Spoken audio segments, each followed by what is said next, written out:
Hello dear students, welcome back to my channel. Dear students, ইয়াৰ আগৰ ভিডিঅ'টোত মই তোমালোকৰ জেনেৰেল সায়েন্সৰ মোস্ট ইম্পৰ্টেণ্ট 25টা মান লং কুৱেশ্যন ডিছকাশ্যন কৰিছোঁ আৰু এইটো ভিডিঅ'ত মই যিমান পাৰোঁ ডিছকাশ্যন কৰিম আৰু মোস্ট ইম্পৰ্টেণ্ট কুৱেশ্যন হয় তোমালোকৰ বাবে 2 আৰু 3 মাৰ্কছৰ বাবে এইখিনি আহিব গতিকে ভালদৰে পঢ়িবা বলাজনৰ প্ৰাৰম্ভিক ভিডিঅ'টি আৰম্ভ কৰিছোঁ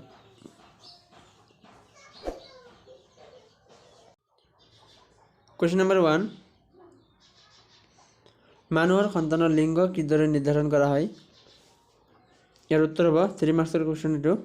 মহিলাৰ দেহত দুটা X ক্ৰমোজম থাকে আৰু ইহঁতে সমসংখ্যক ক্ৰমোজমযুক্ত জননকোষৰ সৃষ্টি কৰে আকৌ পুৰুষৰ দেহত X আৰু Y দুই ধৰণৰ ক্ৰমোজম থাকে গতিকে পুৰুষসকলে আধা X আৰু আধা Y ক্ৰমোজমযুক্ত জননকোষৰ সৃষ্টি কৰে প্যাৰাগ্ৰাফ চেঞ্জ কৰাৰ পিছত লিখিবা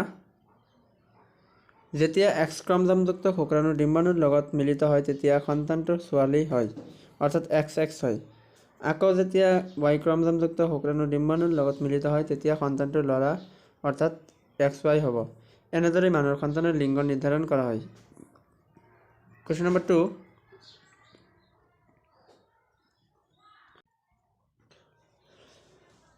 কি প্ৰকাৰে কোনো এটা জীৱৰ নিৰ্দিষ্ট এটা চাৰিত্ৰিক বৈশিষ্ট্য আৰু তাৰ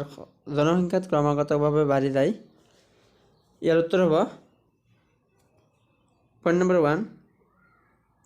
এটা প্ৰতিকূল প্ৰকৃতিত যদি জীৱ জীয়াই থাকিব পাৰে পইণ্ট নম্বৰ 2 ইয়াৰ সংখ্যা উত্তৰাধিকাৰ সূত্ৰৰ দ্বাৰা বৃদ্ধি কৰিব পাৰি কোৱেশ্চন নম্বৰ 3 উদাহৰণ সমসমস্ত আৰু সমবৃত্তিক অংগৰ বিষয়ে ব্যাখ্যা কৰা ইয়াৰ উত্তৰ হ'ব যিবিলাক অংগৰ উৎপত্তি আৰু গঠন প্ৰায় একে কিন্তু কাৰ্যৰ ফালৰ পৰা বেলেগ তেনেবোৰ অংগক সমসমস্ত অংগ বোলে যেনে চৰাইৰ ডেউকা মানুহৰ হাত বান্দৰৰ আগ ঠেং ইত্যাদি নেক্সট কুৱেশ্যন ইয়াৰ আৰু এটা আছে পইণ্ট আনহাতে যিবোৰ অংগৰ উৎপত্তি আৰু গঠন বেলেগ কিন্তু কাৰ্যৰ ফালৰ পৰা একে সেইবোৰ অংগক সমবৃত্তিক অংগ বোলে যেনে পখিলাৰ পাখি জীয়াৰ পাখি চৰাই আৰু বাদুলিৰ ডেউকা কুৱেশ্যন নম্বৰ 4 মেণ্ডেলে মটৰ মাহৰ গছৰ সংকৰণ পৰীক্ষাৰ বাবে বাছি লোৱাৰ কাৰণ কি ইয়াৰ উত্তৰ হ'ব মটৰ মাহৰ জীৱনকাল চুটি হয় পইণ্ট নম্বৰ 2 মটৰ মাহে স্বপৰাগ যোগ কৰিব পাৰে পইণ্ট নম্বৰ 3 মটৰ মাহৰ ফুলবোৰ আকাৰত ডাঙৰ কুৱেশ্যন নম্বৰ 5 পোহৰৰ প্ৰতিফলনৰ সূত্ৰ দুটা লিখা ভেৰি ইম্পৰ্টেণ্ট কুৱেশ্যন ইয়াৰ উত্তৰ হ'ব আপতন কোণ I আৰু প্ৰতিফলন কোণ R সদায় সমান পইণ্ট নম্বৰ 2 আপতিত ৰশ্মি প্ৰতিফলিত ৰশ্মি আৰু আপতন বিন্দুৰ টনা অবিলম্ব সদায় একেখন সমতলত থাকিব লাগিব কুৱেশ্যন নম্বৰ 6 গাড়ী পিছলৈ চোৱা দাপোন হিচাপে উত্তল দাপোন কিয় পছন্দ কৰা হয় ইয়াৰ উত্তৰ হ'ব কাৰণ উত্তল দাপোনে সদায় সৰু আৰু থিয় প্ৰতিবিম্ব গঠন কৰে আৰু গাড়ী পিছফালে চাই নিৰাপদে গাড়ী চলাবলৈ উত্তল দাপোন পছন্দ কৰা হয় কুৱেশ্যন নম্বৰ 7 পোহৰ ৰশ্মি এডাল বায়ুৰ পৰা হেলনীয়াকৈ পানীত প্ৰৱেশ কৰিছে পোহৰৰ ৰশ্মিডাল উলম্বৰ কাষলৈ নে উলম্বৰ পৰা আঁতৰলৈ বেঁকা হ'ব আৰু কিয় ইয়াৰ উত্তৰ হ'ব পোহৰ ৰশ্মি এডাল লঘু মাধ্যমৰ পৰা ঘন মাধ্যমলৈ গতি কৰিলে পোহৰ ৰশ্মিডাল অবিলম্বৰ কাষলৈ চাপি আহে ইয়াত বায়ু হ'ল লঘুতৰ মাধ্যম আৰু পানী হ'ল ঘনত্বৰ মাধ্যম সেইবাবে পোহৰ ৰশ্মি এডাল বায়ুৰ পৰা হেলনীয়াকৈ পানীত প্ৰৱেশ কৰিলে পোহৰ ৰশ্মিডাল উলম্বৰ কাষলৈ আহিব কুৱেশ্যন নম্বৰ 8 পোহৰৰ প্ৰতিফলনৰ সূত্ৰ দুটা লিখা ইয়াৰ উত্তৰ হ'ব আপতিত ৰশ্মি প্ৰতিফলিত ৰশ্মি আৰু আপতন বিন্দুৰ টনা অবিলম্ব সদায় একেখন সমতলত থাকিব লাগিব আৰু পইণ্ট নম্বৰ 2 আপতন কোণৰ চাইন আৰু প্ৰতিফলন কোণৰ চাইনৰ অনুপাত এটা ধ্ৰুৱক হ'ব লাগিব কুৱেশ্যন নম্বৰ 9 পোহৰ বায়ুৰ পৰা 1.5 প্ৰতিফলনাংকৰ কাঁচৰ মাধ্যমলৈ প্ৰৱেশ কৰিছে কাঁচৰ পোহৰৰ দ্ৰুতি কিমান হ'ব যদি শূন্যত পোহৰৰ দ্ৰুতি 3 × 10⁸ প্ৰতি ছেকেণ্ড ইয়াৰ আনসাৰটো এনেধৰণে কৰা হৈছে দিয়া আছে আমাক কাঁচত প্ৰতিফলনাংক দিয়া আছে 1.5 আৰু শূন্যত পোহৰৰ বেগ দিয়া আছে 3 × 10⁸ মিটাৰ/ছেকেণ্ড ইয়াত সূত্ৰটো দিয়া আছে আমাক কাঁচত পোহৰৰ দ্ৰুতি অৰ্থাৎ আমি কি কৰিম পোহৰৰ বেগক প্ৰতিফলনাংকৰে হৰণ কৰিম এইটো সূত্ৰ হ'ব হৰণ কৰিলে হ'ব ওপৰত ভিৰ মান বহাই দিছোঁ আৰু তলত এম জিৰ মান বহাই দিছোঁ, অৰ্থাৎ প্ৰতি খণ্ডাংকৰ মান বহাই দিছোঁ। পিছত চোৱা ইয়াতে এনেকৈ 3 আছে, 3 × 10⁸ আছে আৰু তলত আছে আমাৰ 1.5। এতিয়া আমি যদি এই পইণ্টটো উঠাই দিওঁ তেনেহ'লে ইয়াত এটা 0 আহি যাব, যে ইয়াত হ'ব এই পইণ্টটো নাথাকে, তেতিয়া 15 30 কেইবাৰ যাব দুবাৰ, তেনেহ'লে আমি পালোঁ 2 × 10⁸ মিটাৰ/ছেকেণ্ড।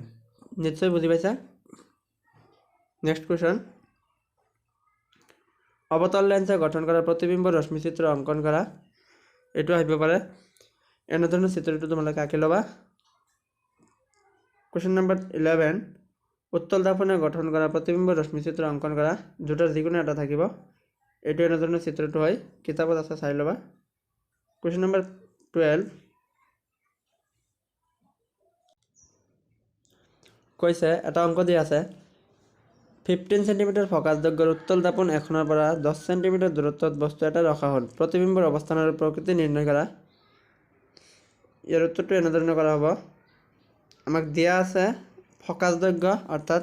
যাক এফেৰে সূচোৱা হয়, এফ দিয়া আছে আমাক কিমান 15 সেন্টিমিটাৰ এফ দিয়া আছে, আৰু ইউ দিয়া আছে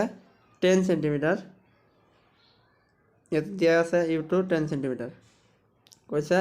উত্তল দাপোন এখনৰ পৰা 10 সেন্টিমিটাৰ দূৰত্বত বস্তু এটা ৰখা হ'ল, অৰ্থাৎ উত্তল দাপোন হ'লে কি হ'ব, ইউটো আমাৰ সদায় মাইনাছত আহে। এতেকে আমাক কি ওলাব দিছে, ভি ওলাব দিছে, প্ৰতিবিম্ব। কৈছে প্ৰতিবিম্বৰ অৱস্থান আৰু প্ৰকৃতি নিৰ্ণয় কৰা। ভি ওলাব দিছে, আমি এতিয়া ভি ওলাম। এতেকে ভি ইকুৱেল টু হোৱাট, ইয়াতে সূত্ৰটো হ'ব 1/v + 1/u = 1/f, এই সূত্ৰটো হ'ব।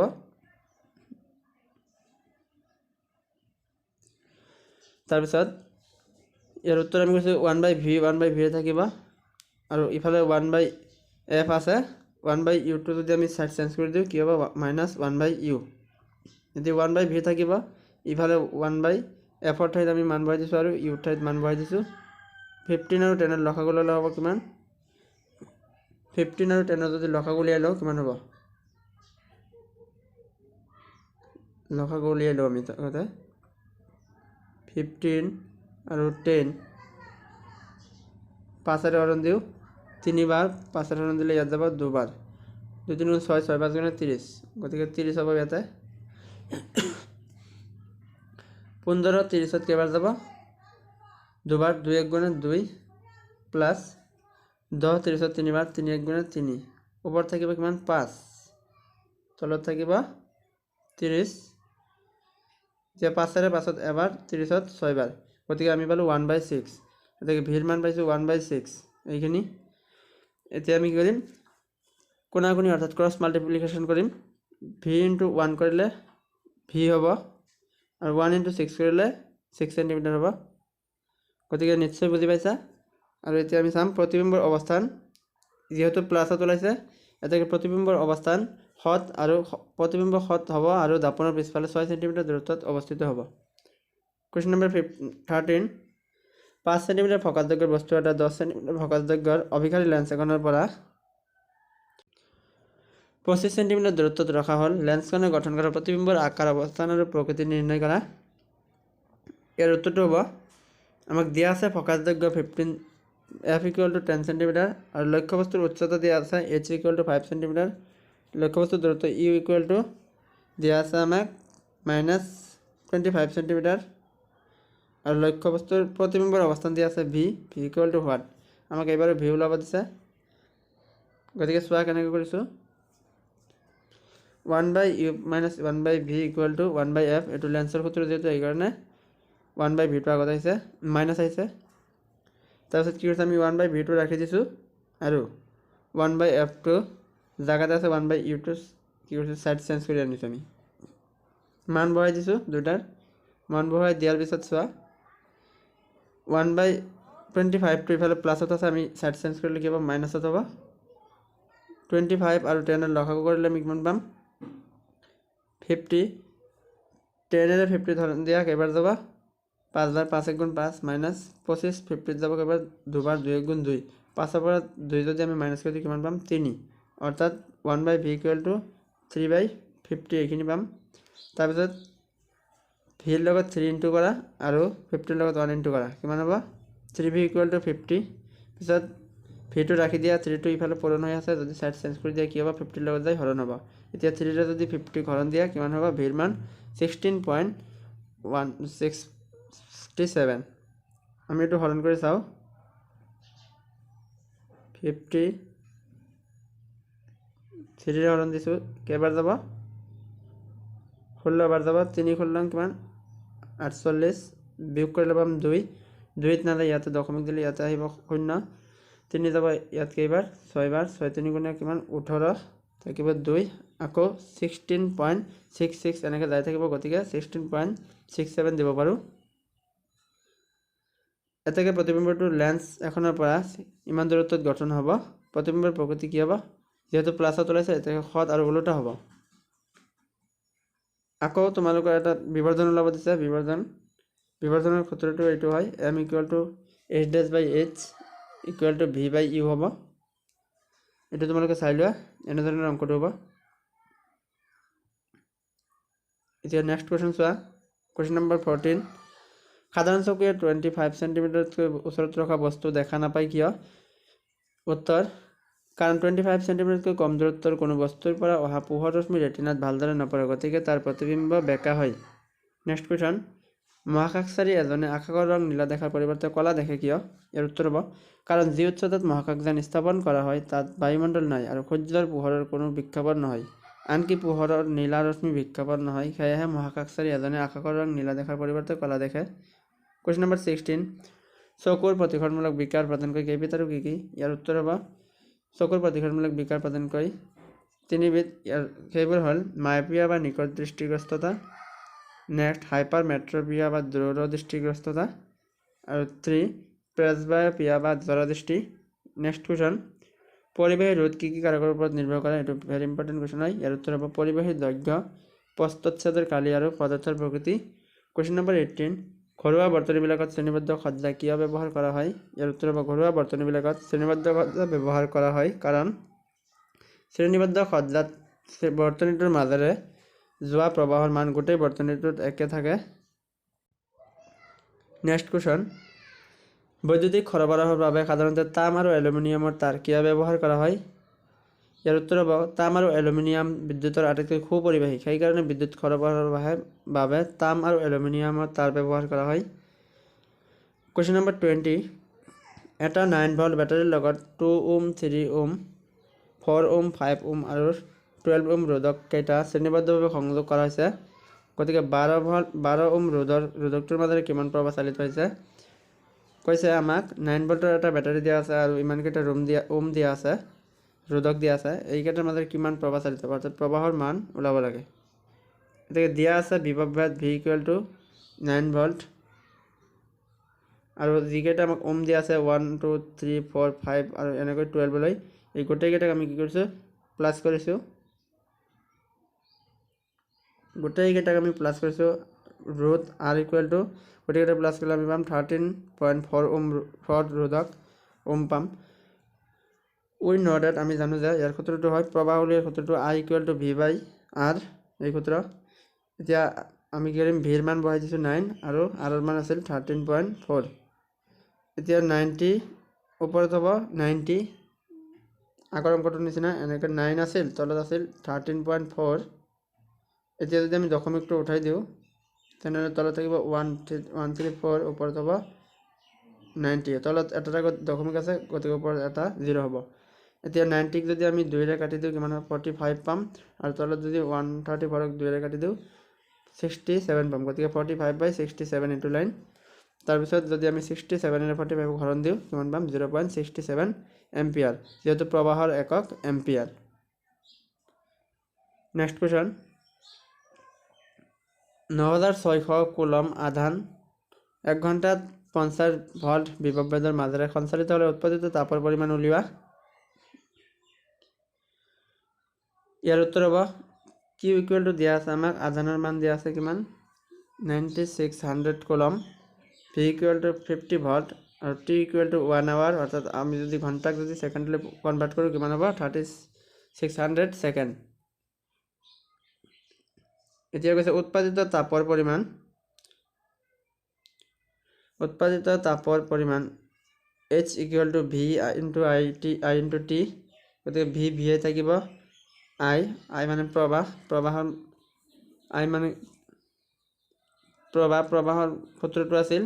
Q/T ইনটু ইফালে এটা T আছে, গতিকে T কেনচেল, থাকিব কি V × Q। এতিয়া আমি ভিৰ মান বহাই দিছোঁ 50 আৰু কিউৰ মান 9600 জুল, গোটেইখিনি পূৰণ কৰিলে আমি পাম 4,80,000 জুল, যেহেতু তাপৰ একক জুল। নেক্সট কুৱেশ্যন, 6 ভোল্ট বেটাৰী এটাৰ মাজেৰে চালিত হওঁতে প্ৰতি কুলম আধানক কিমান শক্তি দিয়া হয়?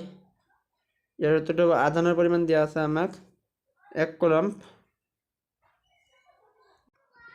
আধানৰ মান দিয়া আছে আমাক 1 কুলম, কৈছে প্ৰতি কুলম, আৰু বিভৱ দিয়া আছে 6 ভোল্ট। ইয়াতে আমাক ওলাব দিছে কিমান শক্তি উৎপন্ন হ'ব, গতিকে শক্তিৰ সূত্ৰটো হ'ব V × Q, গতিকে V × Q কৰি দিলে আমি পাম 6 × 1 6, গতিকে শক্তিৰ একক জুল, 6 জুল, এইটো হ'ব আনচাৰ। নেক্সট কুৱেশ্যন 23, প্ৰতিটোৰে 2 ভোল্টকৈ 3টা কোষৰ এটা বেটাৰী, এটা 5 ওহম ৰোধক, এটা 8 ওহম ৰোধক আৰু এটা 12 ওহম ৰোধক আৰু এটা প্লাগ চাবি শ্ৰেণীবদ্ধভাৱে সংযোগ কৰি এটা নক্সা বৰ্তনীৰ অংকন কৰা। এইকেইটা বস্তু দিয়া আছে আমাক, কৈছে এইকেইটা বস্তু দিয়া আছে, গতিকে এইকেইটা ব্যৱহাৰ কৰি আমাক এটা বৰ্তনী আঁকিব লাগে, এইটোৱে উত্তৰ। চ' বৰ্তনীটো আঁকি লৈছোঁ মই। আমাক এটা বেটাৰী দিয়া আছিলে, গতিকে আমি বেটাৰীটো ইয়াত ৰাখিছোঁ আৰু চাবি অৰ্থাৎ চুইচটো ইয়াত ৰাখিছোঁ আৰু ৰোধক 3টা ওপৰত ৰাখিছোঁ। এইটোৱে আছিল আঁকিবলগীয়া বৰ্তনী। ডিয়াৰ ষ্টুডেণ্টছ, এইখিনি আছিল আজিৰ ভিডিঅ'টোত আলোচনা কৰিবলগীয়া মোষ্ট ইম্পৰ্টেণ্ট কুৱেশ্যনসমূহ। এতিয়া যদি মোৰ চেনেলটো ছাবস্ক্ৰাইব কৰে, প্লিজ চেনেলটো ছাবস্ক্ৰাইব কৰা আৰু কাষত থকা বেল বাটনটো অন কৰি ৰাখিবা। আজিলৈ ধন্যবাদ।